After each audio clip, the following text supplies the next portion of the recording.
हरे कृष्णा, राधे राधे। स्वागत है आप सभी का हमारे चैनल राधिका दासी नीलम में। तो आज हम बात करने वाले हैं कि मार्गशीर्ष या अगहन मास में भगवान श्री कृष्ण की पूजा अर्चना किस प्रकार करनी है, किस प्रकार उनकी सेवा करनी है, कैसे उनकी देखभाल करनी है इस मार्गशीर्ष मास में। तो मार्गशीर्ष मास को भगवान श्री कृष्ण ने स्वयं अपनी विभूति अर्थात स्वयं अपना स्वरूप बताया है गीता में। जब गीता का भगवान ने उपदेश दिया था अर्जुन को, तो मार्गशीर्ष मास में ही गीता का उपदेश दिया था। और इसी गीता के उपदेश में भगवान श्री कृष्ण ने मासों में मार्गशीर्ष मास को अपना स्वरूप बताया, अर्थात मार्गशीर्ष मास भगवान श्री कृष्ण की प्राप्ति के लिए, भगवान श्री कृष्ण की चाह रखने वाले भक्तों के लिए बहुत ही श्रेयस्कर है। तो चलिए हम बात करते हैं मार्गशीर्ष या अगहन मास में भगवान श्री कृष्ण के बाल स्वरूप अर्थात लड्डू गोपाल की सेवा किस प्रकार करनी है। लड्डू गोपाल सबके घर में विराजमान होते हैं, सबके घर में लड्डू गोपाल की सेवा होती है। तो विशेष इस मार्गशीर्ष मास में हम भगवान श्री कृष्ण के बाल स्वरूप अर्थात लड्डू गोपाल की सेवा किस प्रकार करें, इस वीडियो में हम यही जानेंगे। तो सबसे पहले हम जानते हैं सामग्री के बारे में कि उनकी सेवा की सामग्री, सेवा में लगने वाली सामग्री क्या क्या है।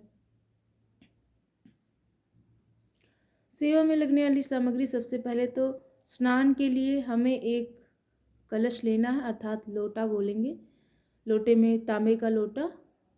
स्नान कराने के लिए एक बर्तन जिसमें स्नान कराया जाएगा लड्डू गोपाल को बिठा के। स्नान के लिए ही एक शंख का यूज होगा, शंख लगेगा भगवान का स्नान कराने के लिए। पंचामृत, उनको पहनाने के लिए वस्त्र, क्योंकि ठंडी का मौसम है तो उलेन और रेशमी वस्त्र चाहिए। उनको चढ़ाने के लिए जनेऊ चाहिए। भोग लगाने के लिए दूध चाहिए, सूखा मेवा चाहिए। सूखे मेवे में आप किशमिश, चिरौंजी, मिश्री काट के बढ़िया बढ़िया साफ स्वच्छ और धुले हुए, ये नहीं कि मार्केट से लेके आए तुरंत चढ़ाने लग गए, धुल धुल के साफ करके। तुलसी दल अर्पित करने के लिए तुलसी पत्ती प्रभु को भोग आरोगने देने के लिए तिल का प्रयोग करना है। फल चाहिए, मौसमी फल जो भी मिले। मिठाई, फूल चाहिए, फूल माला चाहिए। और पंचामृत से स्नान कराने के लिए पंचामृत अलग होना चाहिए और पंचामृत भगवान को भोग लगाया जाएगा, गोपाल को भोग लगाया जाए वो अलग होगा। एक नारियल चाहिए, पान चाहिए, रुई चाहिए, धूप चाहिए। रुई इसलिए चाहिए घी की बाती बनाने के लिए, तो घी बाती रुई हो गई। एक तेल का दीपक जलाने के लिए रुई अलग से चाहिए। चंदन चाहिए। अक्षत चढ़ाने के लिए चावल टूटे हुए ना हो। आभूषण, जो हम ठाकुर जी का श्रृंगार करेंगे वो आभूषण चाहिए। दक्षिणा चाहिए। दक्षिणा इसलिए पूजा के बाद में हमें भगवान की सेवा करने के बाद में उन्हें दक्षिणा अर्पित करना है। तो ये हुई लड्डू गोपाल भगवान कृष्ण के बाल स्वरूप की पूजा सामग्री के बारे में।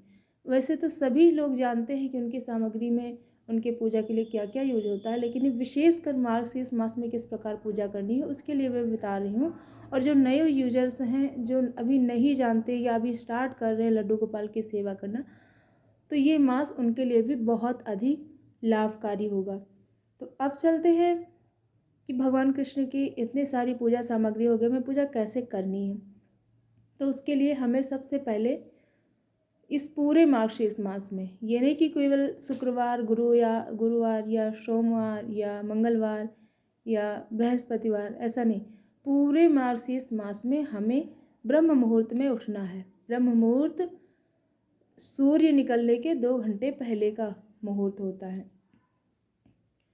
तो ब्रह्म मुहूर्त में हमें उठना है, नित्य क्रिया आदि करके स्नान करना है।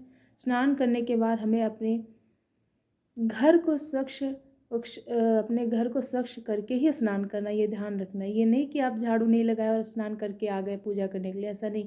आप अपने घर को स्वच्छ करिए, स्वयं पवित्र होइए, उसके बाद स्नान करके आप ठाकुर जी के मंदिर में प्रवेश करिए।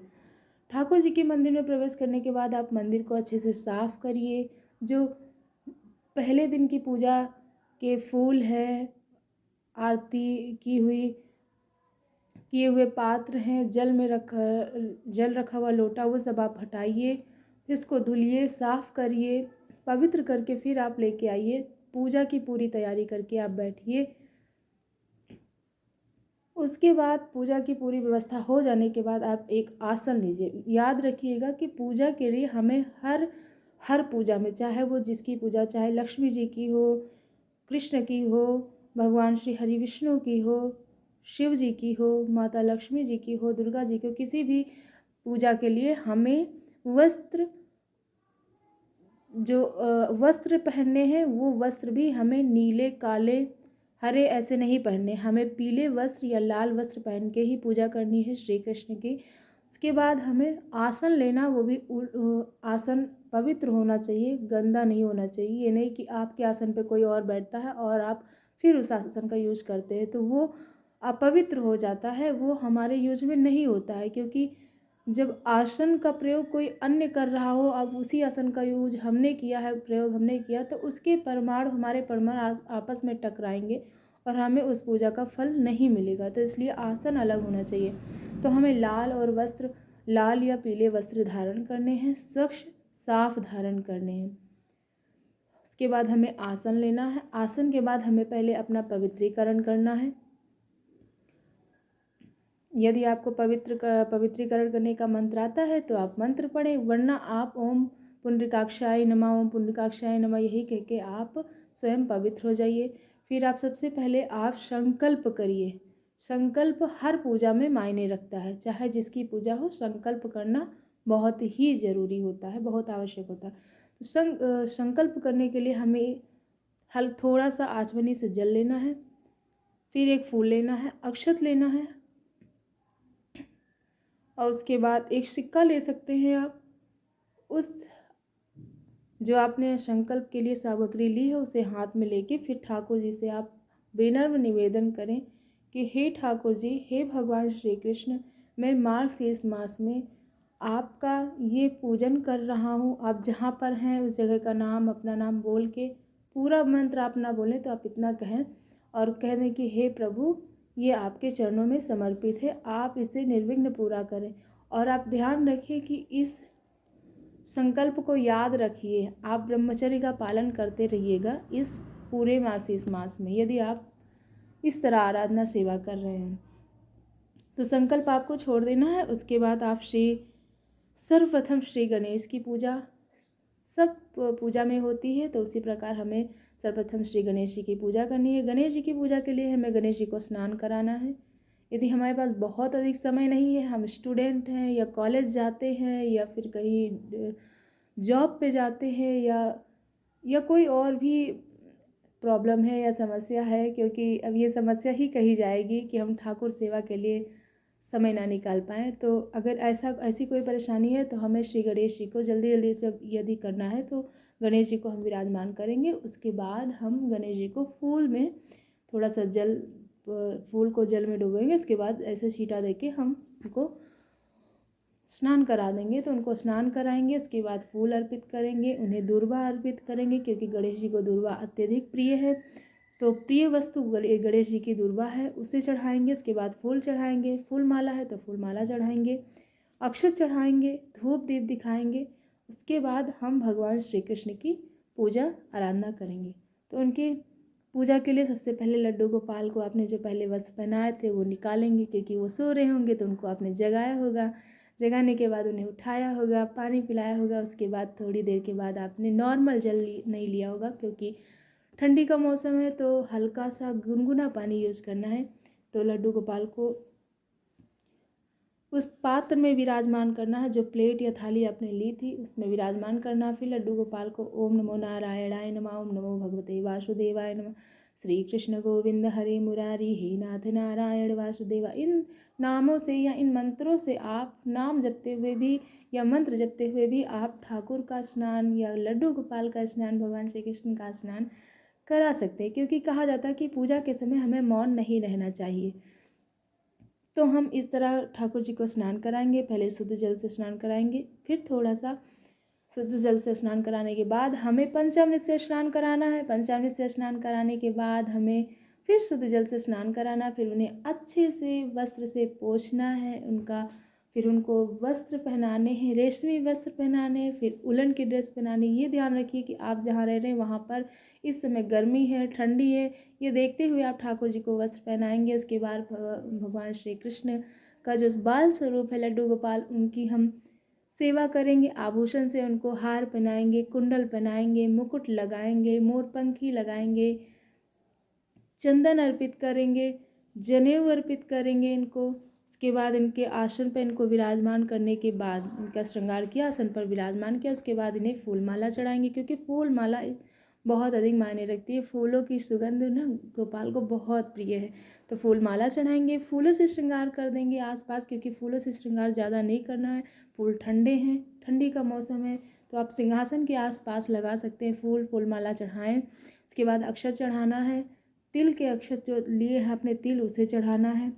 भगवान को पान चढ़ाना है, याद रखिएगा पान श्री गणेश को भी चढ़ाना है, तो पान चढ़ाना है। उसके बाद हमें सूखे मेवे, मिश्री जो हमने लिया था, पंचामृत और दूध, इन सब का भोग लगाना है। गुनगुने दूध का भोग लगाना, ज़्यादा गर्म जल नहीं लेना है, और मेवे का भोग लगाना है। जनेऊ अर्पित कर दिया था हमने। फिर हमें उनके बलाएँ लेनी है, उनकी नज़र उतारनी है। उसके लिए हमें धूप दीप दिखाना है। धूप दीप एक प्रक्रिया होती है पूजा की, षोडशोपचार की। उसके बाद हमें जब आरती करनी है, तो आरती हम 5 दीपकों की आरती, यदि संभव है, हमारे पास व्यवस्था है उतनी या समय है उतनी, तो हम 5 दीपक, पंच दीपक लगा के फिर आरती करेंगे ठाकुर की। आप आरती गा के भी कर सकते हैं, और यदि आप आरती आपको नहीं आती, आपके पास समय नहीं है, तो आप 5 बार भगवान श्री कृष्ण की आरती कर देंगे, बाल स्वरूप की उनकी आरती कर देंगे, तो वो भी आरती ही मानी जाएगी। तो आरती करेंगे, उसके बाद आप प्रदक्षिणा करेंगे। प्रदक्षिणा जिसको घूमना कहते हैं, अराउंडिंग आप अराउंड करेंगे, चारों तरफ घूमेंगे आरती करने के बाद में। फिर आप घूमने के बाद आपको क्या करना है, भगवान को तुलसी दल अर्पण करना है, उनके भोग में तुलसी पत्ता रखना है। उसके बाद भगवान को निवेदन करना है कि प्रभु जो हमारे पास था वो हमने आपको भोग लगाया, आप इसे आरोगिए। प्रभु उसे आरोगेंगे। उसके बाद आपको आरोगने के लिए आप ध्यान रखिए, जब आप आरोगने के लिए उन्हें भोग प्रदान करें, तब आप पर्दा कर दें या उस जगह से 2 मिनट के लिए हट जाएं। फिर आप आचमन करवा देंगे। भोग लगाने के बाद में आचमन करा देंगे। आचमन कराने के बाद ठाकुर जी को जल देंगे पीने के लिए। फिर आप जो इतनी पूजा आपने की है, उसके लिए आप दक्षिणा अर्पित करेंगे, जितनी भी आपसे बन सके, जितना भी आपका सामर्थ्य हो, तब आप दक्षिणा अर्पित करेंगे। उसके बाद प्रभु से क्षमा याचना करेंगे कि हम इतने निर्मल नहीं, हम इतने पवित्र नहीं, हम इतने निष्कपट नहीं, निश्चल भाव के नहीं हैं, ना हमारे अंदर उतना प्रेम है तो कि हम भगवान की इतनी प्रेम से आराधना कर पाए। तो हम उनसे क्षमा याचना करेंगे, प्रभु जो हमसे गलती हुई है वो हमें क्षमा करें और हमें सद्बुद्धि दे, ताकि हम आपकी आगे से ऐसी सेवा करें ताकि आप प्रसन्न हों। इस प्रकार हमें क्षमा याचना करने के बाद यदि हमने मंत्र लिया है तो हमें अपने गुरु मंत्र का जाप करना है। यदि हमने मंत्र नहीं लिया है तो ओम नमो भगवते वासुदेवाय मंत्र का जाप करते रहना है। यदि आपके पास समय नहीं है तो आप सारा दिन में जब मर्जी हो तब आप कर सकते हैं, काम करते हुए नाम ले सकते हैं। काम करते समय, चलते उठते बैठते खाते सोते समय आप नाम जप कर सकते हैं, पर याद रखना आप गुरु मंत्र का जाप मत करिएगा चप्पल पहन के या इधर उधर आते जाते समय। तो आशा है, आई होप ये वीडियो आपको अच्छी लगी होगी। अगर आपको ये वीडियो अच्छी लगी हो तो लाइक करें, शेयर करें, कमेंट करें और सब्सक्राइब करना ना भूलें। मिलते हैं नेक्स्ट वीडियो में, तब तक के लिए हरे कृष्णा, राधे राधे।